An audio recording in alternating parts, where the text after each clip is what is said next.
आलो।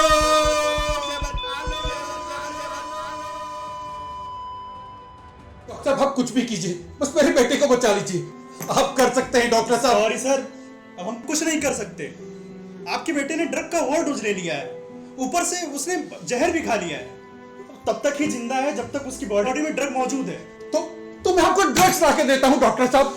आप कैसी बात कर रहे हैं आप? ये पॉसिबल नहीं है, ये हमारे एथिक्स के खिलाफ है और हमसे जो बन पा रहे वो तो कर ही रहे हैं। डॉक्टर साहब, मैं आपके हाथ जोड़ता हूँ, आप मेरे बेटे को बचा लीजिए।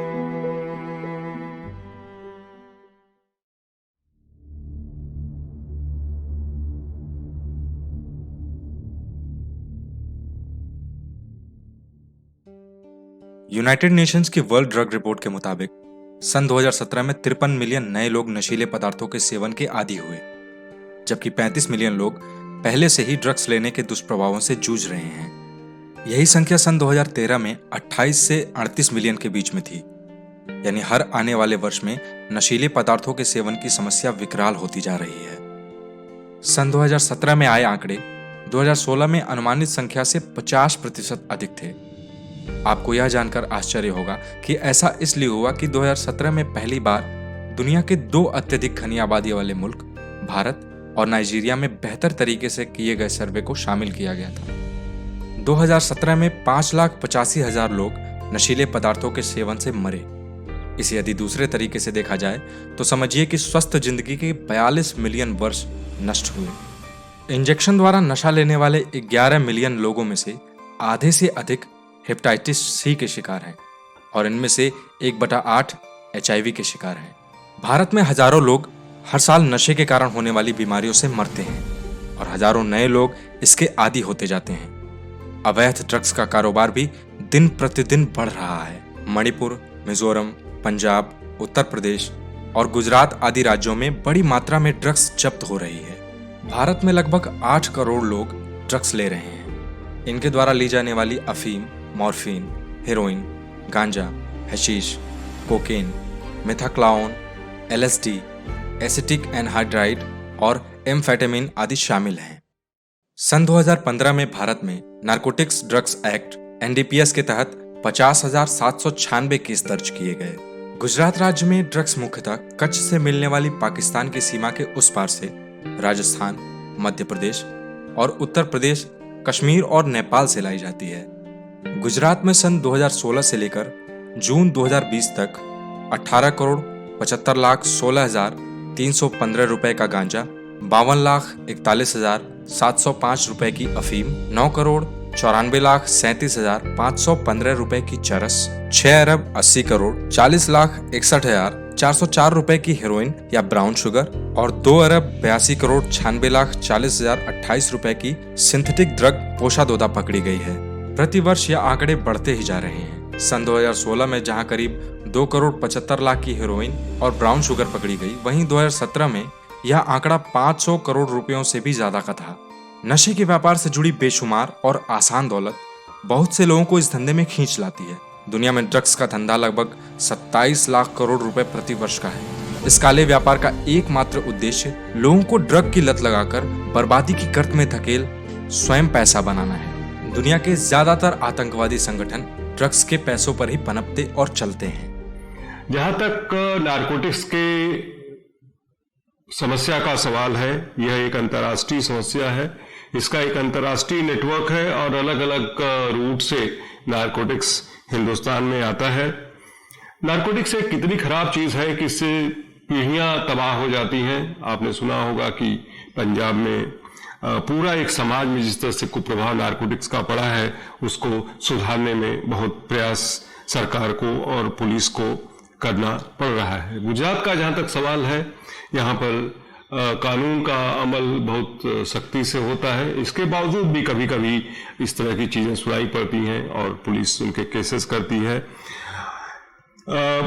कई सारी ये भी सुनाई पड़ता है कि कॉलेज, यूनिवर्सिटी कैंपस में कभी कभी इसका प्रयोग खास करके विद्यार्थियों के लिए जानना बहुत जरूरी है, शैक्षणिक संस्थानों के लिए जानना जरूरी है कि नारकोटिक्स जो है उनके लिए बहुत ही खराब है।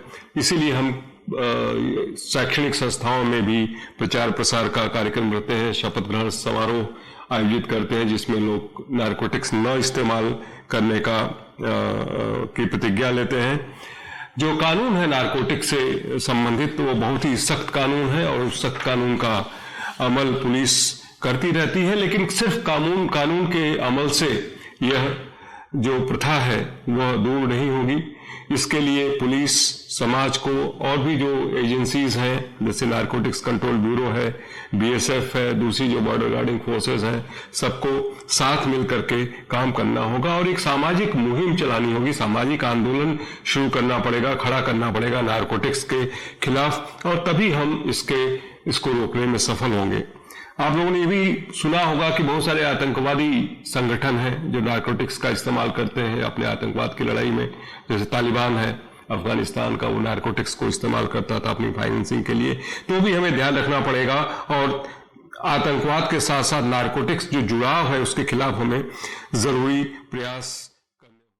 ड्रग्स या नारकोटिक्स यही वस्तु ड्रग्स या नारकोटिक्स की समस्या से आज देश की युवा पीढ़ी प्रभावित हो रही है। ये ऐसी बुरी आदत है कि एक बार नई पीढ़ी को ये लत लग गई तो पूरी की पूरी पीढ़ी ही बर्बाद हो जाएगी। इस मायने में यह समस्या देश के लिए एक बहुत बड़ा खतरा है। इस समस्या से हमारे स्कूल भी अब अछूते नहीं रह गए हैं। जिन बच्चों को नशे की लत लग चुकी होती है उनको नशे के लिए पैसे चाहिए होते हैं और पैसे न मिलने पर वो कोई भी क्राइम कर सकते हैं। यदि हम आज नहीं संभले तो हमारे सामने आने वाली पीढ़ियों के पूरी तरह से बर्बाद हो जाने का खतरा मंडरा रहा है। नशे की आदत एक आदत सिगरेट से शुरू हो जाती है, लेकिन कुछ लोग बस यही नहीं रुकते। एहसास नशा मुक्ति केंद्र के डायरेक्टर श्री सच्चिदानंद यादव जी ने हमें बताया, पहला जो होता है वो स्टेप होता है वो होता है सिगरेट, क्योंकि कोई भी ड्रगिस्ट जो होता है वो सिगरेट के थ्रू ही नशा करता है। जैसे आप ड्रग्स में ले लेते हैं स्मैक ले सकते हैं आप, स्मैक का जो नशा वो सिगरेट के थ्रू ही होता है। सिगरेट का जो रैपर हो उसके अंदर निकाल कर उसमें भर लेते हैं और फिर वो नशा करते हैं। मगर कोई भी व्यक्ति तभी एडिक्ट होता है, डायरेक्ट ड्रगिस्ट नहीं होता है। वो पहले शराब का सेवन करता है, पहले अल्कोहल का सेवन करता है, फिर जाके वो ड्रग्स पर जाता है, क्योंकि उसको सब्स्टिट्यूट चाहिए होता है।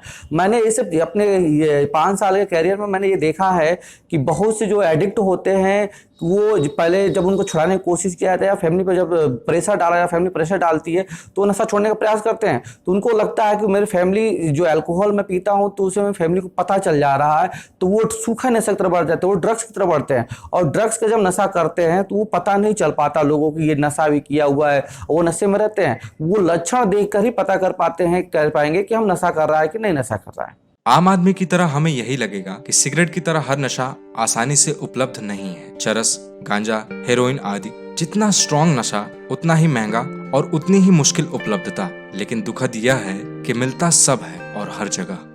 नशा का इतना प्रकार आपके आसपास भी बिकेगा, अगर आप उस लाइन में नहीं है तो आपको पता नहीं रहेगा। लेकिन अगर नशेड़ी है तो उसको सारा चीज सिस्टम पता रहेगा, कहाँ कैसे मिल रहा है। बंदी के दिन भी आराम से लोगों को मिल जाता है जो उस चीज में घुस जाते हैं उनको, और नॉर्मल लोगों को पता भी नहीं चलता है कि आपके आस पास में ऐसे चीज मिलते हैं। कहते हैं मार्केट डिमांड और सप्लाई के सिद्धांत पर चलता है, तो आखिर कहाँ और क्यों है यह डिमांड? झुग्गी झोपड़ी में रहने वाले गरीब बच्चे, जिंदा रहने के लिए नित्य संघर्षों से जूझते जीवन की कठोर और कड़वी सच्चाइयां, बच्चों के लिए उपयुक्त माहौल का अभाव, शिक्षा, खेलकूद और अन्य सामान्य बाल सुलभ मनोरंजन की अनुपलब्धता, अपराधी तत्वों से सबका पड़ते रहने की अत्यधिक संभावना और कुसंगति, वो तमाम ऐसे कारक हैं जो इन्हें अपने आसपास आसानी से उपलब्ध नशों की ओर जाने के लिए प्रेरित करते रहते हैं। जीवन के कष्टों को भुलाकर झूठे क्षणिक आनंद के आगोश में जाने की इनकी आवश्यकता ही इनके इर्द गिर्द उपलब्ध वस्तुओं में से ही नशे का आविष्कार करा देती है। वाहनों से पेट्रोल सूंघने से शुरू हुई यात्रा, सुलेशन या व्हाइटनर सूंघने, कफ सिरप पीने जैसे शुरुआती नशे की ओर ले जाती है। बड़े शहरों के स्लम्स ड्रग सप्लाई के बड़े केंद्र हैं और यहाँ बच्चे कुरियर का काम करते हैं, इसलिए इन्हें पहले नशे की आदत लगाई जाती है। कई बार जीवन के संघर्ष में कुछ शुरुआती असफलताओं का सामना किया हुआ युवा ड्रग्स की ओर उस समय भी आकर्षित हो सकता है जब उसके मन में सारी दुनिया के प्रति भयंकर रोष रहता हो और रेबेलियन विदाउट कॉज की भावना जब तक गलत लगे, गलत आदतें तब तक लग चुकी होती हैं। कई बार इजी मनी, शो ऑफ और मौज मस्ती की लाइफस्टाइल भी ड्रग्स के लिए प्रेरित करती है, तो दूसरी तरफ चकाचौंध की जीवन शैली में बहुत ऊपर पहुंचने की दौड़, टूटते परिवार, कार्यक्षेत्र का दबाव आदि अनेकों कारणों से जन्मा तनाव भी शहरी युवा को इस नशे की आगोश में ले जाता है। तो क्या शहरी जीवन के बाहर यह नशा नहीं पल रहा? ऐसा नहीं है। देश के प्रत्येक भाग में, शहरों से लेकर ग्रामीण क्षेत्र तक, आज नशे के चपेट में है। शुरुआत फैशन की भावना से होती है, फिर आदत और अंत में मजबूरी। कहते हैं युवावस्था आपकी जिंदगी का वह दौर होती है जब आपको लगता है कि आप चाहे कुछ भी करें, आप कभी मर ही नहीं सकते। और शायद यही अति आत्मविश्वास कुछ भी और कैसा भी करने को प्रेरित करता है। रेप पार्टियों या प्राइवेट पार्टियों में यह नशा परोसा जाता है। नशा केवल व्यक्ति व परिवार को ही बर्बाद नहीं करता, अपितु देश के लिए भी बड़ी समस्या है। नशे की आदत वाले व्यक्ति अपने कर्तव्य और जिम्मेदारियों से तो भागते ही हैं, साथ ही साथ वे अपने परिवार वालों के लिए भी बोझ के समान हो जाते हैं। किशोरों में इस समस्या के शुरू होने के कई कारण हो सकते हैं। बच्चे आजकल तनाव में ज़्यादा फंसते हैं और तनाव की वजह से, जैसे चाहे उनकी कोई इंटरपर्सनल प्रॉब्लम हो या एग्जामिनेशन का प्रेशर हो, पढ़ाई का प्रेशर हो, करियर का प्रेशर हो, इन सब की वजह से तनाव महसूस करते हैं। और कई बार उनको उनका पीयर ग्रुप ही समझाता है कि आप ये नशा कर लो, इससे तुम्हारा सीएनएस स्टिमुलेट होगा, तुम्हें अच्छा लगेगा, और फिर वो उस नशा को करते हैं। एक बार करते हैं, उनको थोड़ा सा स्टिमुलेशन मिलता भी है और उनको अच्छा लगता है, फिर वो दोबारा लेते हैं, तिबारा लेते हैं, और इस तरीके से धीमे धीमे ये आदत पड़ जाती है। और कई बार थ्रिल की वजह से भी लेते हैं, हालांकि ज़्यादा तनाव की वजह से लेते हैं, और पीयर ग्रुप प्रेशर की वजह से ये ज़्यादा लेते हैं, इसलिए ये समस्या बढ़ती जा रही है। सबसे चिंताजनक बात तो यह है कि आज हमारे स्कूलों में भी यह प्रवृत्ति तेजी से पैर पसार रही है। समाज में तेजी से फैल रही ड्रग्स की समस्या का निदान सिर्फ कानून और पुलिस के जरिए नहीं हो सकता। जन जागरूकता इस समस्या को बढ़ने से रोकने में सबसे अच्छा माध्यम है, और विशेषकर जागरूकता उस जगह के बारे में होनी चाहिए जो हमारी भावी पीढ़ी के लिए भविष्य निर्माण की जगह होती है, यानी हमारे स्कूल। इस दिशा में शिक्षकों और अभिभावकों का रोल अहम हो जाता है। स्कूल जाने वाले बच्चों के घरों में माता पिता को अपने बच्चों की आदतों में आए परिवर्तन और लक्षणों पर नजर रखनी चाहिए। Now, next step is how to identify a person who is into addiction. The very first thing is eyes, आंखें। जो नशा करता है वो अपनी आंखों को ब्लिंक नहीं करता है, एकटक देखता है। उसके बाद चेहरे पर एक फिक्स्ड एक्सप्रेशन होता है, या तो डल लुक होगा या फिक्स्ड स्माइल होगी जो आंखों तक नहीं पहुंचती है। सारा का सारा जो रूटीन है पर्सनल लाइफ में वो बिगड़ जाता है। इंसान या तो बहुत सो रहा होता है या बिल्कुल नहीं सोता है। खाना खाता है तो ज़रूरत से ज़्यादा खाता है या बिल्कुल नहीं खाता है। खाना इज़ नेवर द प्रायोरिटी। नशे में रहना, उस हाई में रहना, उस जेन मोड में रहना ही प्रायोरिटी होती है। पर्सनल हाइजीन बिल्कुल नहीं रहता है। और यदि हम बेसिकली थोड़े से ऑब्जर्वेंट हो जाएं, थोड़ा सा ध्यान दें कि किसी के, और हाँ, सबसे इंपॉर्टेंट चीज़ होती है चिड़चिड़ करना, गुस्सा करना। उनसे कुछ पूछो, कोई सवाल करो तो उन्हें बहुत गुस्सा आता है, उन्हें पसंद नहीं आता है इंटरफेरेंस। लोगों से इंटरेक्ट नहीं करेंगे, अकेला रहना पसंद करते हैं। सो थोड़ा सा ऑब्जर्वेंट हो जाए कि हाँ, एक इंसान के अंदर ये सारे बदलाव दिख रहे हैं, तो नशे की आदत को पकड़ पाना इतना मुश्किल नहीं होता है। को समझने के लिए सबसे पहले ये जानना जरूरी है कि हम नशा के ट्रैप में फंसते कैसे हैं। हम स्ट्रेस की वजह से या शौक की वजह से जब कभी नशा करते हैं, हमको अच्छा लगता है, और इसलिए, और शुरू में हमारा लगता है कि हमारा ये तनाव कुछ कम हो रहा है, तो इसकी वजह से हम दोबारा लेते हैं, तिबारा लेते हैं। ब्रेन में कुछ रिसेप्टर्स होते हैं, जैसे म्यू रिसेप्टर्स है, कप्पा रिसेप्टर्स है, डेल्टा रिसेप्टर, इस तरीके से कुछ रिसेप्टर्स होते हैं जिसपे ये नशे वाली चीज़ें एक्ट करती हैं, और जिसके कारण से एनर्जेटिक इफेक्ट होता है, यूफोरिक इफेक्ट होता है, और अच्छा लगता है। कुछ समय बाद वो खुराक जो हमें उत्तेजना दे रही थी, हमें अच्छा लग रहा था, यूफोरिया हमको हो रहा था, वो डोज कम पड़ने लगती है, उससे टॉलरेंस डेवलप हो जाती है। तो लिहाजा उसकी डोज बच्चा बढ़ाता है, जो भी नशा कर रहा है उसकी खुराक को उसको ज़्यादा लेना पड़ता है, और इस तरीके से धीमे धीमे ये चीज़ें बढ़ती जाती हैं। नशे की लत में फंस चुका व्यक्ति धीरे धीरे नशे पर इस तरह से आधारित हो जाता है कि उसके बिना उसका काम ही नहीं चलता। एकदम छटपटाहट टाइप कि कैसे किसी तरह से मिल जाए, चाहे हमको कुछ भी करना पड़े, कुछ भी अच्छा नहीं लगता था। एकदम कंपन पूरा शरीर, बॉडी, किसी तरह से हमको बस मिल जाए, वही सब कुछ हमारे लिए। उसके लिए हम कुछ भी करने के लिए तैयार हैं। चोरी चाहे कुछ भी, किसी भी तरह से हमको मिल जाना था। लेकिन अब हम देखते हैं कि अगर पहले हम देख लेते थे किसी दुकान पे कि फोर्टविन रखी है, तो हम उसको लेने के लिए क्या क्या नहीं कर तैयार हो जाते थे। जैसे जैसे ड्रग्स की खपत बढ़ती जा रही है, वैसे वैसे समाज में अपराध की दर भी बढ़ रही है। नशा प्रत्येक अपराध को जन्म देता है। ड्रग्स और हिंसक अपराधों, हत्या, बलात्कार, यौन उत्पीड़न, बच्चों से जुड़े अपराधों, चोरी, लूट, डकैती, राहजनी आदि में निकटता से जुड़ा हुआ पाया गया है।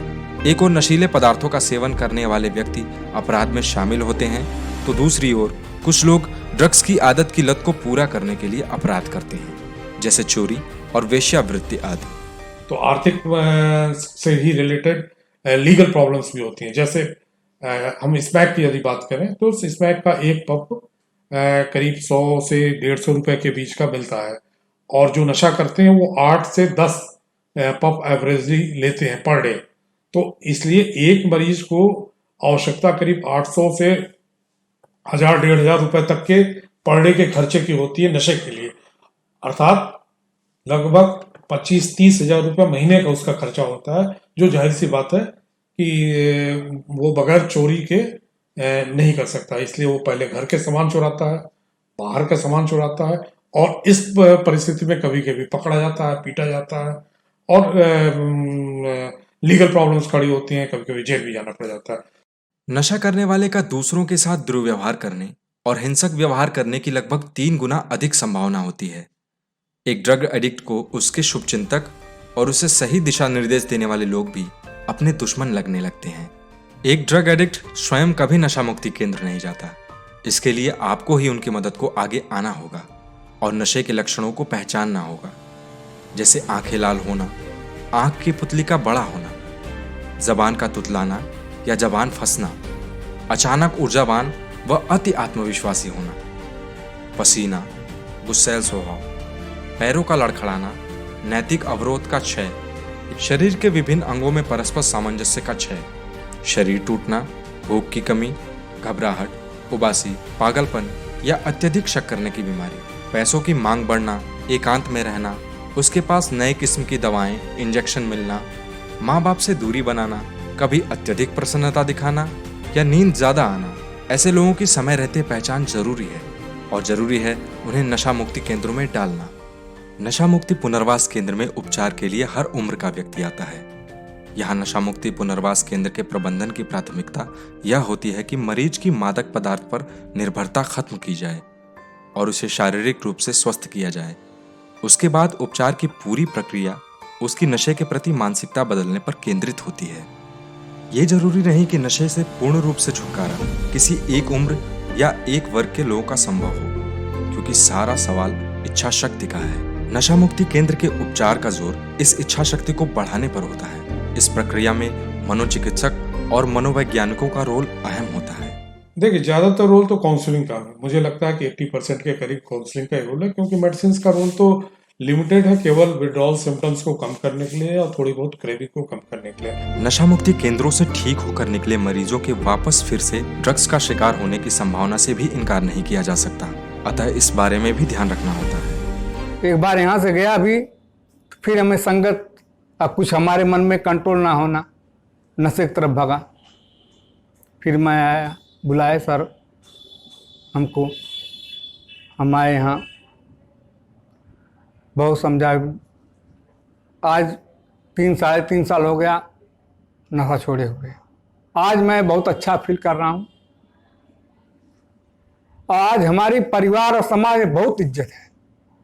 जो लोग हमसे भागते थे, आज वही हमको बड़े प्यार से बैठाते हैं, आओ बाबू। सबसे बड़ा धन हमको यही मिला है। जो लोग नशा करते हैं वो अक्सर बहुत ही प्रोन लोग होते हैं, और किसी भी स्ट्रेसफुल सिचुएशन में वो नशे की तरफ भागते हैं।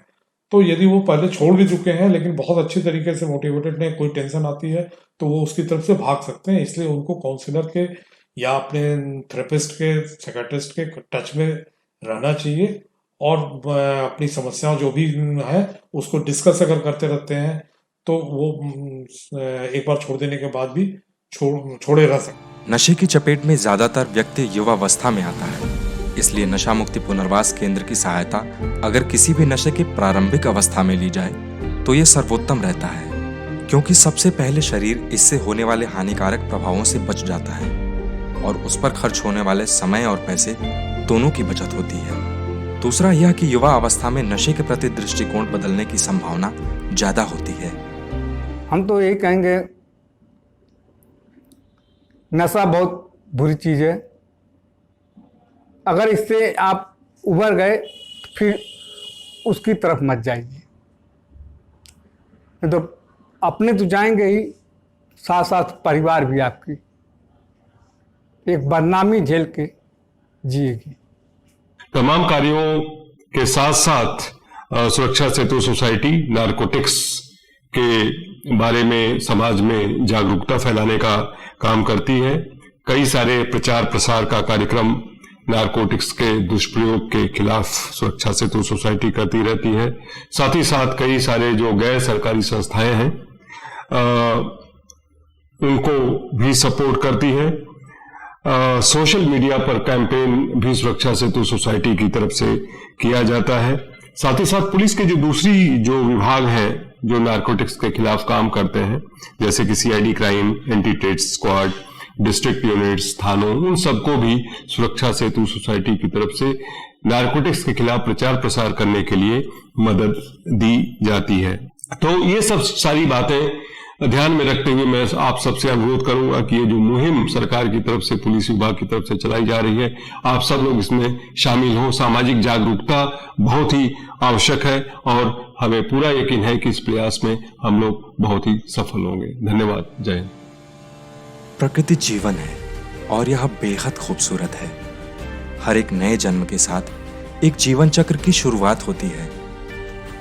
आशा, उम्मीद, कर्तव्य, जिम्मेदारियों, संस्कार, शिक्षा का दिलचस्प चक्र, और फिर उन्हें संभालना जिनसे यह जीवन प्राप्त हुआ है। जी हाँ, बेहद खूबसूरत है यह जीवन, यह प्रकृति। इस संसार में हमारे अपने और जीवन के हर कदम पर बनते नए रिश्ते और अंततः प्रकृति के ऋण को चुकाने का समय, यानी अपने जैसे एक और जीवन को जन्म देना। जीवन चक्र। कहाँ है इस खूबसूरत जीवन में मौत के नशे के लिए स्थान? आप तभी छोड़ पाएंगे जब पहले बार में ही आपने नहीं बोल दिया। अगर आपने अपने मन में किसी भी प्रकार की दुविधा रखी, नहीं बोलने में थोड़ा सा भी विलंब किया, संकोच किया, तो आप नशा कभी नहीं छोड़ पाएंगे। नशा छोड़ना है तो आप मजबूत इरादा होना चाहिए, बिल्कुल ही दृढ़ संकल्प कि नहीं तो नहीं, नो मीन्स नो।